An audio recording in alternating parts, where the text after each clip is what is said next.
torcida do Vasco! Aqui a chave é quente.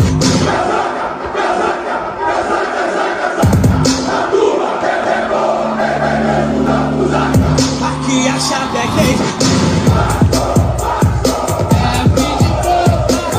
Vascaína, Nave Luz na área, trazendo mais um conteúdo pro canal. Vamos de Vasco, porque o Vasco não para. O Vasco é para quem acredita e toda hora borbulha uma notícia a respeito dos gigantes da colina. Vamos falar a respeito do Vasco da Gama, que não para, galera. Toda hora borbulha uma notícia a respeito desse gigante. A Cruz de Malta que bate nos nossos peitos aqui, filho, fala muito forte. E nós vivemos torcendo para esse gigante, né? Para que possamos sair desse marasmo. Mas vamos entender como tudo ocorreu, né? Vamos falar a respeito aqui do comando da 77 Partners com Alexandre Matos, galera, que fracassou na janela de transferência de 2024. Ou então, o diretor executivo de futebol gastou cerca de 130 milhões em nove reforços. João Vitor, 38 milhões. Né? Adson, 26,7 milhões de reais. Esforza, 24,8 milhões. Cleiton, 19 milhões. David, né? O DVD, 17,9 milhões. Rojas, 3,2 milhões.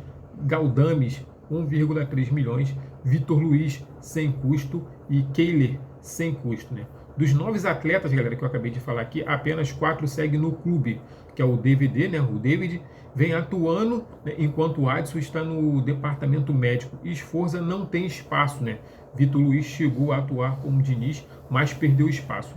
Há um ano atrás, o então presidente Pedrinho declarou publicamente em diversas ocasiões que a folha salarial superfaturada e os valores pagos pela 77 Partners em transferências de jogadores que não corresponde em campo são exemplos de má gestão, né? O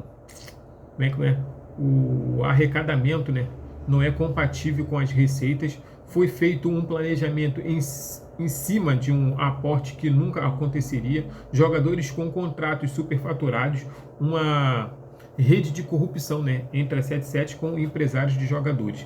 Dessa forma, né, o Pedrinho tenta encontrar, né, um caminho para poder desfazer esses contratos, retomar aí as finanças do Vasco da Gama. E aí acaba que com os contratos superfaturados se tornou impossível os clubes, né, quererem pagar o que o Vasco paga a esses atletas, uma vez que eles não rendem dentro de campo aquilo que o Vasco está pagando. Então os clubes também não querem pagar, né, os valores são totalmente desproporcionais. O rendimento dos atletas, filho, é muito alto. Então o Pedrinho conseguiu desfazer alguns jogadores, metade deles foram embora, né?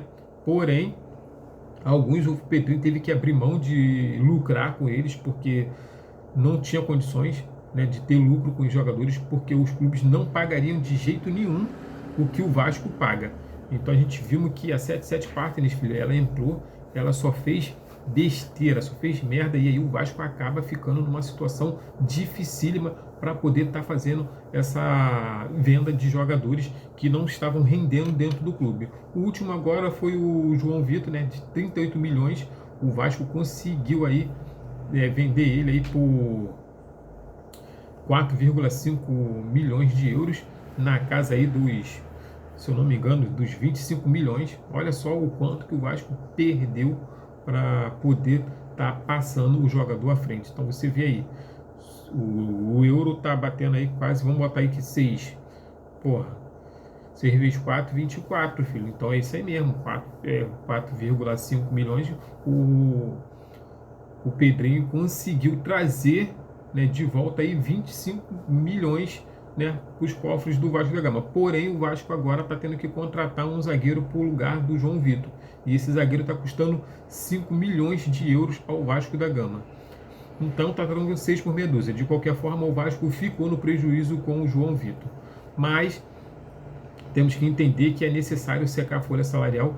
O João Vitor não estava rendendo, né, dentro do Vasco da Gama e precisou então meter o pé. A pedido dele mesmo, né? A família estava preocupada, ele também estava preocupado depois de que a Força Jovem deu uma ameaçada nele lá, falou que ia ficar no pé dele, que ia ficar atrás dele.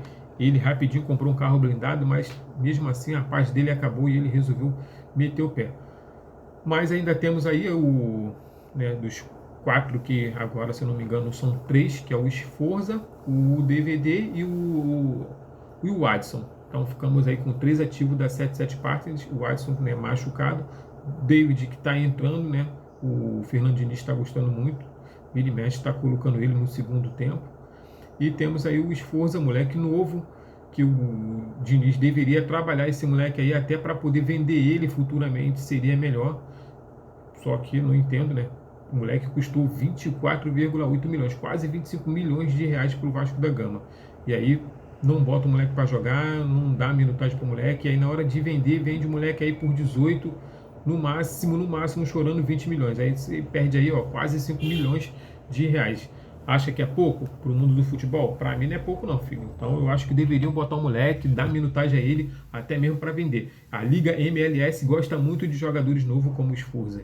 Então eu acho que os únicos que conseguiriam pagar aí na casa aí dos 25 milhões para levar seria a Liga MLS ou até mesmo os árabes, já que na Europa ele não está tendo, como é que se diz, não, ele não consegue, né, no caso, ter uma sondagem da Europa, mas ele já teve sondagem da Liga MLS, já teve sondagem aí da Arábia Saudita, né, os sheik árabe aí, mas o cara precisa botar o moleque para jogar. E o outro que está querendo jogar para poder estar sendo convocado para a seleção sub-20 é o zagueiro Luiz Gustavo, que está desesperado, precisando aí de minutagem para poder estar jogando aí na seleção sub-20, porque ele quer participar do Mundial e o Vasco da Gama já liberou o jogador para poder participar desse Mundial de Clubes.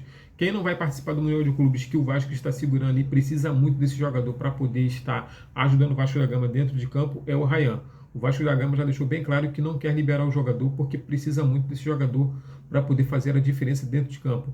Porém, a CBF já bateu o martelo dizendo que precisa do jogador no Mundial de Clubes e quer e vai contar com o jogador no Mundial de Clubes. Então, vamos ver como é que vai ficar essa queda de braço entre Vasco da Gama e CBF. Quem vai levar o Ryan? Se o Ryan vai para o Mundial de Clubes, né, sub-20, ou se o Ryan fica para poder ajudar o Vasco da Gama nesse final de temporada aí do Brasileirão, galera.